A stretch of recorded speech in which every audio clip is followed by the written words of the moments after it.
Hello, in this video, I'm going to talk about a bad day I had with my party bus business and how it turned out to be very beneficial for my future businesses and my organization in the long run.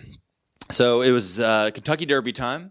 I had a group of friends who had booked and paid for my party bus to take them down to the Kentucky Derby. And a separate friend chose to drive them. I think I was short-staffed that day, and I had a bunch of other different events going on for the photo booth and DJ aspect of my wedding businesses. Well, I had another friend who didn't have any experience driving party buses go down there, and I'm doing a wedding. I'm emceeing a wedding, and I get a call. The party bus had run out of diesel and was stranded on the highway. Well, I'm emceeing a wedding. It's not like I can just be on the phone and trying to figure that out the whole time. So not only am I emceeing a wedding, the person I'm emceeing with, or the person that is my DJ, because there's always two of us at Black Box Weddings. There was a DJ and an MC. The person who was DJ, it was his first night.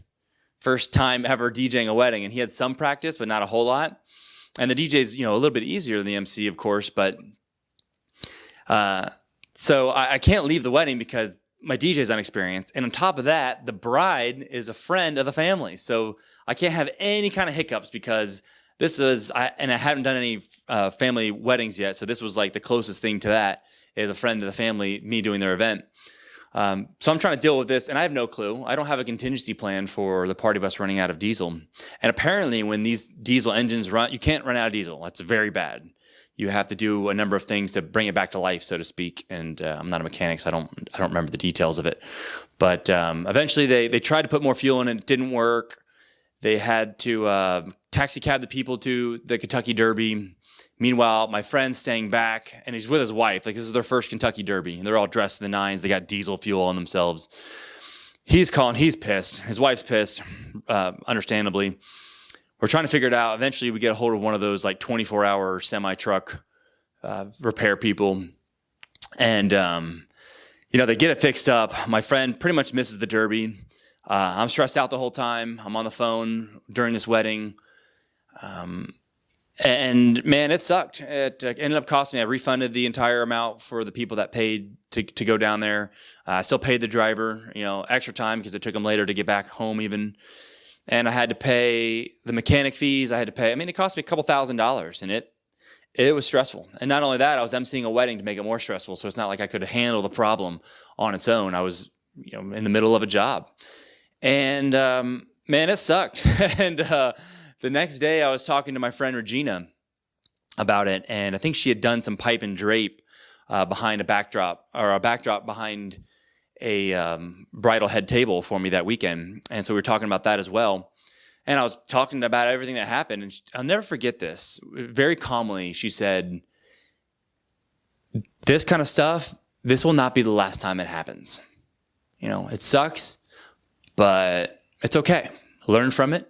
And hopefully you don't make the mistake again, and be prepared, but it's going to happen again." And for some reason, those words just lifted all my troubles off my shoulder. I still lost a couple $1,000s. I still ruined the Derby for a couple friends, and I can't make that up to them. Or maybe I can, and I need to figure out a way to do it. But she was right. Regina was right. And don't tell her I said that. Don't be sending this video to her. She'll like that way too much, hearing that she's right. No, I'm just joking. I'm going to send it to her.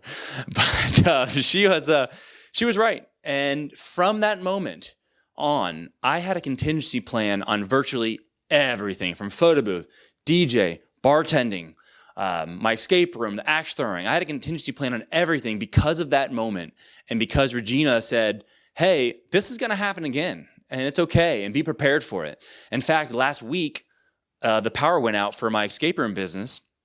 And we were full. There was like 6 rooms that were full, and we had a contingency plan. So my manager calls me and said, "Hey, the power's out." Well, she wasn't asking for advice because she already knew what to do. She was just informing me what happened because we had these plans in place. So, bad things are going to happen. And hey, I'm a mindset coach. I like, the grass is always greener, right? But bad stuff's going to happen, and it's okay. Learn from it. Try not to make the same mistake twice. And if anything, if something does happen, have a contingency plan. Have a day where you and your coworkers, employees, business partners, friends, families, just think of everything that could go wrong in a business and have a plan for it. Be prepared. And that's what I lost a couple $1,000s that day, but I've made it up since by having a plan on how to attack things that go wrong in the future.